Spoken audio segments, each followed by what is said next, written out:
Want to get right over to East High School now, where Ron Thomas, the interim chief for Denver Police, is talking about the incident at East High School. Let's listen in.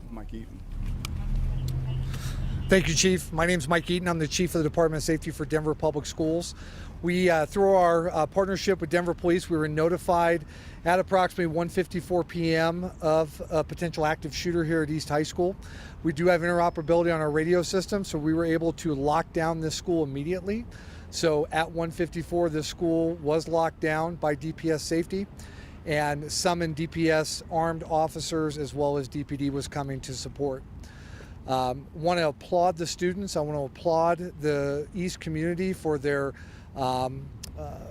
diligence in keeping students safe, for acting on our emergency plans that they've been trained to, and ultimately for a successful outcome here where nobody was injured. And so obviously there'll be more to come, and we will continue to support the East community how best we can. I'd like to turn over to our superintendent, Dr. Alex Marrero. Thank you, Chief Eaton, and thank you, Chief Thomas, for the collaboration. Yet again, DPS and DPD have shown how we work well together. The response time, as you just heard, was almost immediate and less than 2 minutes. And I also have been briefed and received those notices as well. One area of improvement that we always can call on when we have situations like this is communication, in particular for those impacted parents. I ask you all, not for forgiveness, but for understanding that we have to make sure that our communication is accurate. So this happened very timely. That's one area in which we'll grow. We've learned from this experience last year when we had another scare.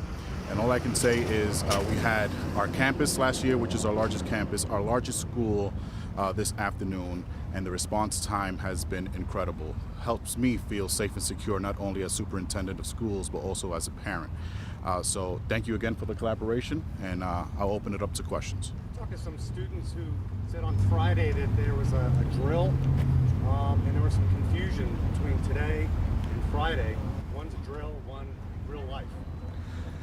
Yeah, so to answer your question, every school in Denver Public Schools is required to do a lockdown drill within the first 30 days of each semester. That's also a state law, and regarding emergency drills, they're required of public schools and private schools. We want to train our students to take any type of emergency notification seriously. So when those drills occur, obviously we work with the school to initiate those drills, but students and staff should always take those seriously so that they perform in a real situation like today as they did in the drill. And usually at the end of those drills, we will let them know there was a drill and thank you for participating, but it's to make sure they're prepared for today's like things today. So Mike, was the call legitimate? Was it from a teacher or was that a chief? That's still under investigation, so we don't believe at this time that the call came from a teacher. We do believe it came from outside of the building, and we're still exploring, exactly the source of that call. You hear reports of similar reported shootings across the country.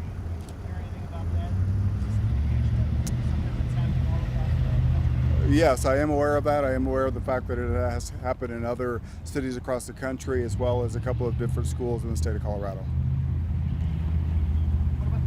The arrest right in front of here not too long ago? Yes. So as I mentioned earlier, there was a described suspect by the caller, and we did see someone who very closely matched the description of that caller, and so we did make contact with them, but ultimately they were arrested for an unrelated offense. We're hearing word of 3 separate schools being on lockdown at the same time across the state. Heard any inkling of a connection between this incident and the other? So I think that similar incidents occurred at a couple of different schools within the state, so I think that's the source of the other lockdowns. But any connection, Chief? I mean, is there any we don't know. That's something that we're certainly going to explore, try to match the information that we have relative to our caller, along with the information that we have on the other callers and the other incidents. And then if you are indeed able to identify that caller, then what? Well, there is certainly a local charge relative to interference with the school, school activities in progress, but there are also some federal charges as well, and we're certainly in connection already with our federal partners to identify an appropriate charge. Well, we're still unclear as to what exactly did happen. Police are trying to figure it out, but it happened just a little over 2 hours ago when that call came in. Mostly what we heard from today involving Denver Public Schools and the Denver Police Department was about the response and the coordination of the response.